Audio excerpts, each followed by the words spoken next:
There is a thief that steals independence faster than any broken bone. It's called the fear of falling. You might not have even fallen yet, but the worry that you might stops you from going to lunch or walking in the park. This fear creates a vicious cycle.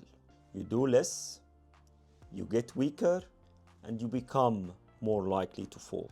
Today, we are going to break that cycle. Hi, I'm Amged Slim, consultant geriatrician, older people's medicine, and welcome to Age Well with Dr. Amged.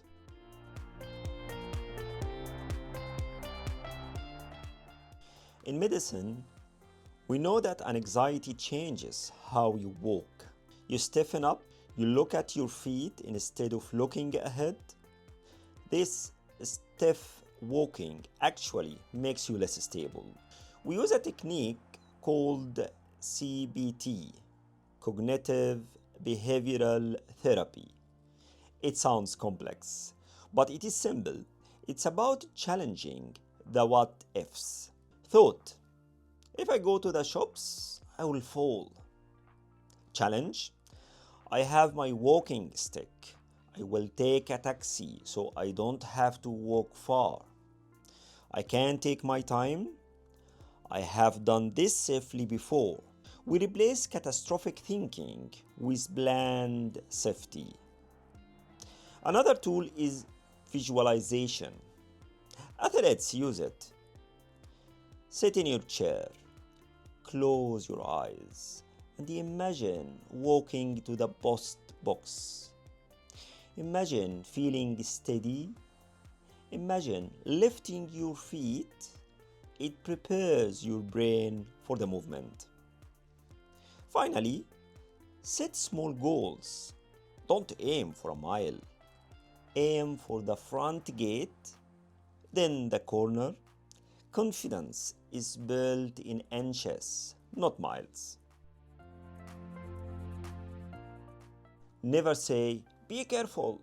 I know it's instinct, but when you shout out, "Be careful," you trigger a startled response. You spike their adrenaline and make them tense. Instead, try specific prompts. Take your time or heel down first. Validate their fear. I know it's scary, but encourage the movement. But you are strong enough to do this. If fear is keeping you a prisoner in your own home, please speak to your GP. They can refer you to Falls Clinic, where they combine exercise with confidence building. Your task: identify one thing you have stopped doing because of fear. Just one. And think, what is one small step I could take towards doing that again? Remember, this video is for education and it's not a substitute for your doctor's advice. Please don't forget to subscribe to this channel. This channel is all about aging well with confidence. Clear advice, no jargon, and the practical steps you can start today. Let's do this together.